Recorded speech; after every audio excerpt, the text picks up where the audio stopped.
Hola amigos de Share Gesed, ¿cómo estamos? Nos volvemos a encontrar y en esta ocasión les quiero contar algo increíble, algo milagroso.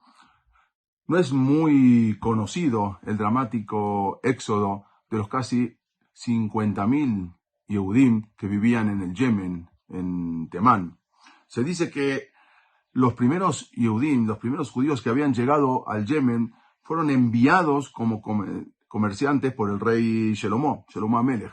Los había mandado en la época del rey, Shelomo Amelech, en la época del primer Bet HaMikdash. De esa manera, los Yehudim vivieron ahí en el Yemen durante muchos siglos. Desde aquella época, en épocas remotas, nunca los Yehudim del Yemen olvidaron su Torá, olvidaron su fe, olvidaron sus tradiciones, observaron el Shabbat y transmitieron la Torá de generación en generación durante muchos siglos.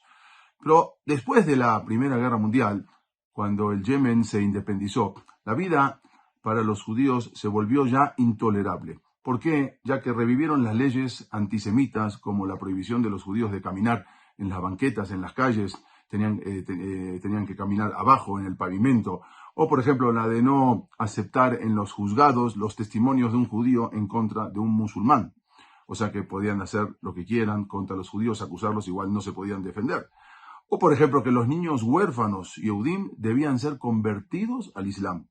Pero en 1947, cuando la votación de las Naciones Unidas en favor de la partición de Palestina, la situación ahí se volvió todavía aún peor para los judíos del Yemen, ya que ahora ya era prácticamente un peligro físico.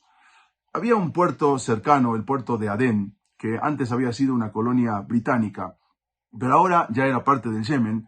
Los árabes ahí mataron a 82 Yehudim del Yemen e incendiaron todo el barrio judío. Más adelante, cuando fue en el establecimiento, en 1948, el establecimiento de Eretz Israel, de la Medinat Israel, y la guerra de la independencia, eso hizo que incrementar aún más el peligro que corrían los judíos del Yemen, tal como había sucedido en los países árabes. Sin embargo, solo pudieron huir recién en mayo de 1949, cuando inesperadamente el imán del Yemen aceptó permitir que todos los judíos abandonasen el país. Ellos siempre ansiaban llegar a Eretz Israel, pero nunca tuvieron esos medios para poder lograrlo. En ese momento vivían 49.000 Yehudim en el Yemen. Esos Yehudim que habían llegado desde la época de Shelomo Amelech. Cuando terminó la guerra de la independencia en 1949, Israel se encontraba devastado, en bancarrota, pero no obstante trataban de juntar medios para poder traerlos. Mientras, Egipto, que había cerrado lo que es el canal de Suez justamente para los judíos del Yemen y para otros tantos, ahora tenían que ser transportados en aviones, no podían transportarse por el canal de Suez por ahí porque estaba cerrado. Entonces hubo un comité de distribución de los judíos norteamericanos ortodoxos, el Joint se llama.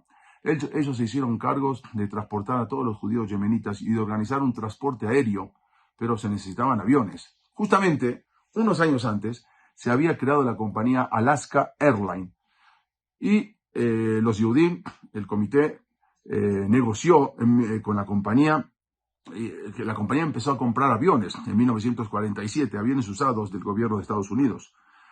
A los pocos días firmaron un contrato y comenzaron la operación llamada Al-Kanfe Nesharim, sobre las alas de las águilas, también conocida como la operación Alfombra Mágica. Como Yemen no permitía que los refugiados judíos volaran desde su país, entonces los británicos aceptaron que se estableciera un campamento de tránsito en una colonia vecina en Adén. Desde ahí comenzaron a trasladarlos. Pero a pesar del peligro que esto ocasionaba, 28 pilotos de Alaska Airlines hicieron 380 vuelos y transportaron a Israel a 48.818 refugiados judíos yemenitas. Para esto se necesitaba volar cruzando lo que es el Mar Rojo y el Golfo de Aqaba hacia el puerto de Tel Aviv, donde desembarcaban ahí los pasajeros, mientras los aviones iban y regresaban a Chipre para pasar la noche y proseguir el rescate en la madrugada. El viaje total duraba 20 horas. Sin embargo, los aviones no estaban preparados para llevar en ese momento tantos pasajeros, ni tampoco cargaba tanto suficiente combustible para un viaje tan largo. Por lo tanto, los aviones tuvieron que ser modificados, tuvieron que ser reemplazados, los asientos normales por filas de bancos, y también agregaron tanques adicionales de combustible a lo largo del avión entre los bancos. Un avión construido para transportar 50 personas ahora podía llevar 120 personas, y aparte el combustible ya podía durar tiempo adicional.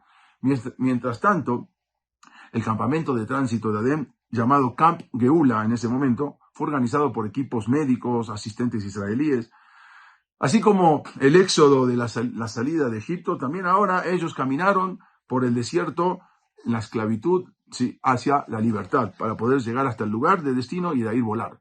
Cuando la noticia de esa evacuación les llegó a oído de los Yehudim en Yemen, dejaron atrás todos sus bienes materiales, excepto sus libros y sus Sifrei Torah que se llevaron con ellos. Cientos de miles de personas viajaron a través de viento, a través de tormentas, a través de la arena del desierto, y a través de los vulnerables, eran vulnerables por los bandidos, la población local hostil, hasta que casi muertos de hambre llegaron a la frontera, donde ahí les esperaban los servicios de ayuda israelíes para ser transportados al campamento de tránsito. Allí encontraron por primera vez la electricidad, medicina, agua corriente y servicios sanitarios, que nunca habían visto eso todavía, electricidad ellos.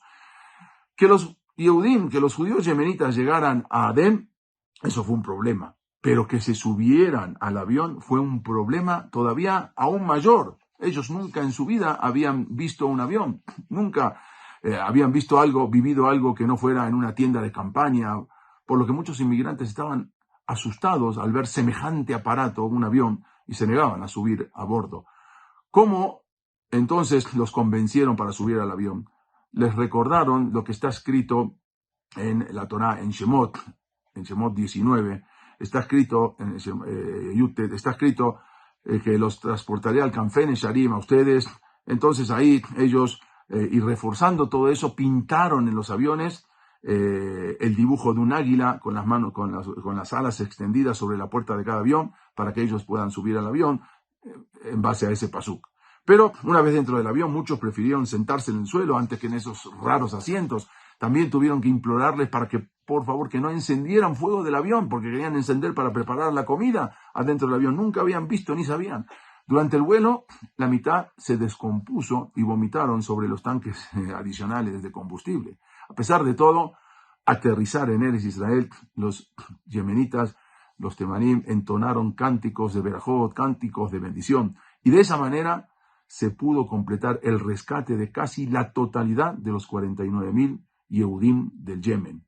Este es otro de los nisim, es otro de los milagros de Borei Olam que pudimos ver en nuestro tiempo. Increíble, ¿no? Y recuerda, aprender historia no es lo mismo que aprender de la historia. Te saluda Eli Zuli y nos vemos, si Dios quiere, en el próximo capítulo. Muchas gracias.